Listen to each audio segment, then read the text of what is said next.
Maligayang pagbabalik sa Rai Movie Recaps. Narito na naman po tayo para sa isa na namang magandang pelikula na pinamagatang Last Straw na napalabas noong 2023. Kaya't ano pa ang ating hinihintay, sit back, enjoy and relax, love you. Nagsimula ang kwento kay Nancy, isang dalaga, na nagtatago sa mga palumpong. Nabigla siya matapos malaman na nasa maagang yugto siya ng pagbubuntis. Sinabi niya sa kanyang matalik na kaibigan, si Samantha, ang tungkol dito.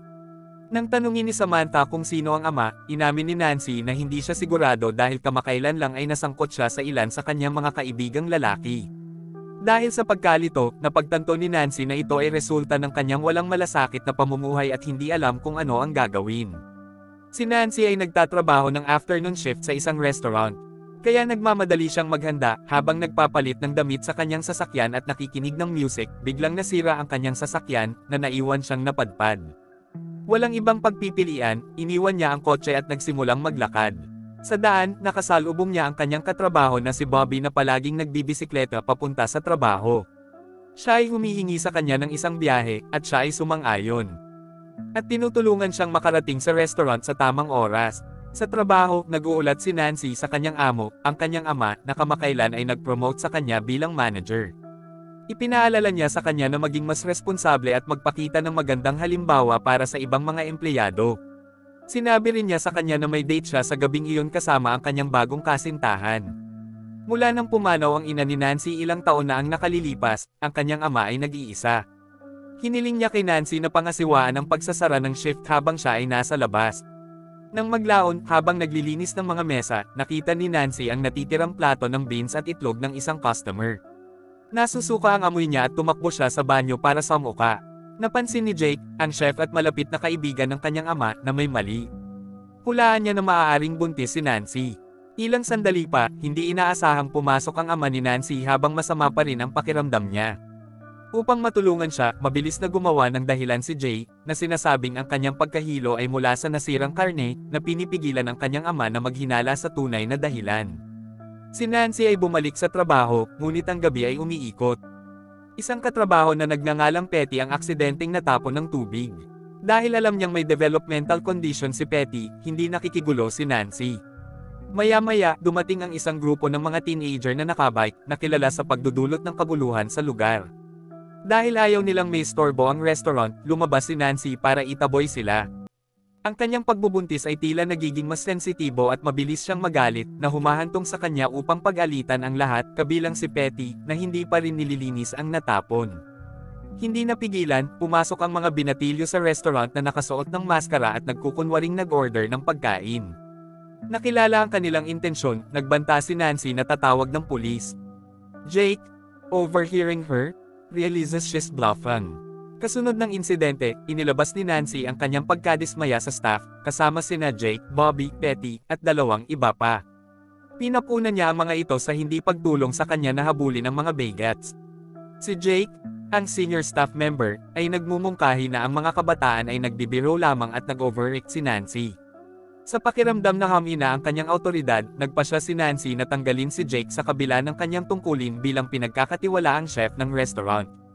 Agad namang humingi ng tawad si Jake. Sa pag-amin na mayroon pa siyang hindi pa nababayarang mga bayarin at pautang, nakiusap siya kay Nancy na huwag siyang tanggalin, ngunit determinadong igiit ang sarili, pinanindigan ni Nancy ang kanyang desisyon at inutusan si Jake na umalis. Nang maglaon, tinawagan ni Nancy ang kanyang ama upang ipaalam sa kanya ang pagpapaalis ni Jake. Nagulat ang kanyang ama, sa paniniwalang mabilis siyang kumilos, lalo na kung isasaalang-alang ang kahalagahan ni Jake bilang chef. Bagamat hindi komplikado ang menu, at kayang-kaya itong pamahalaan ni Nancy, ikaw. Ang paghahanap ng kapalit para sa isang taong may karanasan ni Jake ay magtatagal. Sa kabila nito, nag-iisa si Nancy sa restaurant hanggang umaga. Habang lumalalim ang gabi, tumutugtog si Nancy ng musika at sumasayaw sa ilalim ng disco lights ng restaurant. Gayunpaman, hindi nagtagal ay napansin niya ang mga bisikleta na nakaparada sa kabilang kalye. Nang mapagtantong bumalik na ang mga teenager, kumuha siya ng mikropono at nagbanta na tatawag siya ng pulis. Sa pagkakataong ito, gumanti ang mga kabataan sa pamamagitan ng pagkatok sa mga bintana ng restaurant. Dahil walang pagpipilian, si Nancy ay tumawag sa pulisya. Ang opisyal na dumating ay nagpapaalam kay Nancy na ang mga kabataan ay mga sospek sa isang kamakailang marahas na pagpatay. Habang naghahanda silang umalis, bumalik ang mga kabataan at pinatay ang opisyal. Sa takot, nagtago si Nancy sa storage room, kung saan hindi inaasahang lumitaw si Bobby. Tinangka nilang magtago, ngunit nahanap at nakuha sila ng mga kabataan. Nakatali sina Nancy at Bobby at pilit na pinaluhod na magkaharap. Sa kalaunan ay nakatakas at nanlaban si Nancy, ngunit sa kanyang pagkataranta, aksidente niyang nasugatan si Petty. Ibinunyag nito na lahat sina Jake, Bobby, at Petty ay sangkot sa isang mas malaki, masamang balak. Nauna rito, nang tanggalin ni Nancy si Jake, naging malinaw na siya ay isang adik sa droga na nangangailangan ng trabaho para mapundohan ang kanyang pagkagumun, hindi para magbayad ng mga bayarin gaya ng kanyang inaangkin. Nang maghanap si Jake ng mga ilegal na substance mula sa isang dealer, kulang ang pera na pambayad, binyantaan pa niya ang dealer ng baril na itinago niya sa glove compartment ng kanyang sasakyan. Sa kanyang pag-uwi, sa ilalim ng impluwensya, nakasalubong ni Jake ang isang grupo ng mga nakamaskara, nakabisikleta na mga kabataan na nagtipon sa paligid ng isang siga sa tabi ng kalsada. Dahil sa galit at sabik na sisihin, hinarap sila ni Jake. Sinasabing sila ang dahilan kung bakit siya sinibak. Kung ang mga kabataan ay hindi nagdulot ng gulo sa restaurant, katwiran niya, hindi sana magalit si Nancy para tanggalin siya sa trabaho. Dahil sa galit at ng mga sangkap sa kanyang sistema, pinalo ni Jake, sinaksak ang isang binatilyo at walang awang binaril ang tatlo pa. Nakalulungkot si Petty, na walang kaalam-alam tungkol sa tumitinding karahasan, ay natagpuan ang kanyang sarili na nasangkot sa brutal na pagkilos ng kanyang kapatid. Pagkatapos ng mga pagpatay, isinakay ni Jake at Petty ang mga bisikleta at maskara sa kanilang sasakyan. Pagkatapos ay inutusan ni Jake si Petty na pumunta sa restaurant habang pinuntahan niya si Bobby at ang kanyang kuya sa kanilang tahanan. Hindi nagtagal, sa bahay ni Bobby, nagpaalam si Jake tungkol sa pag-uugali ni Nancy, nagmumungkahi ng isang plano upang takutin siya sa pamamagitan ng pagsusuot ng maskara at pagsakay sa mga bisikleta. Pumayag naman si Bobby at ang kanyang kapatid. Nang tanungin ni Bobby ang tungkol sa mga maskara at bisikleta, casual na binanggit ni Jake ang paghiram nito sa ilang kabataan. Hinihimok si Bobby na huwag mag-alala. Samantala, napansin ni Petty, na ngayon ay nasa restaurant, na puno pa rin ng dugo ang kanyang mga kamay dahil sa sapilitang pagtulong kay Jake. Nagpasya siyang hugasan ang mga ito sa likod na gripo, ipinaliwanag kung bakit nakitang umaagos ang tubig nang dumating ang mga pulis. Ilang sandali pa, narating ni Jake at ng kanyang mga kaibigan ang restaurant kasunod ng kanilang plano. Kinalampag nila ang mga salamin na bintana at sinindex si Nancy sa sunod-sunod na takot. Pagdating ng mga pulis ay mabilis silang nagtago. Habang pinag-uusapan ni Nancy at ng opisyal ang naunang eksena ng pagpatay, si Jake, na natatakot na matuklasan, ay sinaktan ang opisyal mula sa likuran. Habang si Nancy ay nakahawak sa takot, nasulyapan ni Bobby ang kanyang takot at pagkakonsensya, tinanggal ang kanyang maskara, na nagkunwaring kararating lang niya para tumulong. Gayunpaman, nagkaroon ng kaguluhan, at aksidenteng nasaksak ni Nancy si Petty, na hindi alam ang buong sitwasyon. Sa gulat, nakaramdam siya ng simpati kay Petty at napagtanto kung gaano kalalim ang pagkakasahol ni Jake sa kanyang nakababatang kapatid sa kaguluhang ito. Nagsimula na ring pagnilayan ni Nancy ang kanyang tungkulin bilang manager, iniisip kung naging sobrang harsh at impulsive ba siya nang tanggalin si Jake. Maya-maya, inutusan ni Jake ang kanyang kuya na bantayan si Nancy habang dinala nila ni Bobby si Petty sa loob para gamutin ang kanyang pinsala. Sa sandaling naabala ang kapatid ni Jake, sinamantala ni Nancy ang pagkakataon. Nakakita siya ng isang bag ng bulok na karne sa likod at naisip ang gamitin ito sa kanyang kalamangan. Samantala, sinubukan ni Jake na pigilan ang pagdurugo ni Petey, at si Bobby, na napagtanto na ang mga bagay ay lumampas na, lihim na kinuha ang mga susi ng kotse ng opisyal upang makatakas. Ang ama ni Nancy, na nakikipag-date, ay patuloy na tumatawag kay Jake, na ikinagalit nang marinig na siya ay tinanggal ng walang pag-aproba. Iginiit niya na panatilihin ni Jake ang kanyang trabaho at huwag pansinin ang desisyon ni Nancy.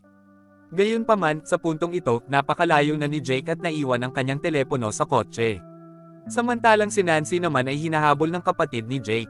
Sa isang desperadong pakikibaka, nagawa niyang itulak siya sa isang deep fryer na nagpatigil sa kanya ng tuluyan. Nagtago sa ilalim ng mesa pagkatapos, nakita niya ang walang buhay na katawan ni Bobby na nakahandusay sa pool ng dugo na tila inatake ni Jake. Sa sandaling iyon, dumating si Samantha sa restaurant, tumugon sa isang tawag mula kay Nancy. Natigilan siya sa pagkabigla sa nakakakilabot na eksena, hindi pinansin ang natigil ang ekspresyon ni Samantha. Patuloy na hinabol ni Jake si Nancy habang tumatakas patungo sa back storage area. Sa pagsikat ng unang liwanag ng umaga sa mga bintana, nakaramdam ng kislap ng pag-asa si Nancy. Tumakbo siya patungo sa labasan, ngunit naabutan siya ni Jake sa ilang segundo. Walang pag-aalinlangan, sinaksak niya ito sa likod dahilan para matamba ito. Walang awang kinaladkad ni Jake ang sugatang katawan ni Nancy pabalik sa bakanteng restaurant. Walang kamalay-malay sa kanyang pagbubuntis, marahas niyang diniin ang tiyan nito bago siya iniwan na patay na. Ilang saglit pagkaalis niya, nagkamalay si Nancy. Himala, siya ay nakaligtas dahil sa isang pag-iingat na ginawa niya kanina, ang isang piraso ng bulok na karne na natagpuan niya sa imbakan sa kanyang tiyan na may plastic wrap. Ang improvised na kalasag na ito ay nagligtas sa kanyang buhay sa pamamagitan ng pagpigil sa kutsilyo na tumama sa kanyang mahahalagang bahagi ng katawan. Nang maglaon, natagpuan ni Nancy si Bobby, na buhay pa ngunit malubhang na sugatan. Ibinunyag niya sa kanya na dinadala niya ang kanyang sanggol, resulta ng isang party na dinaluhan nila ng magkasama. Sa panibagong pakiramdam ng layunin, kinuha ni Nancy ang mga susi ng kotse ng pulis at nagtungo sa bahay ni Jake, determinadong tapusin ang kanyang pag-aalsa. Di nagtagal, hinarap ni Nancy si Jake, nahuli siya at pinigilan siya minsan at para sa lahat. Dahil sa pagod, nasugatan, ngunit nanalo, nagpumiglas siya pabalik sa restaurant sa paglalakad.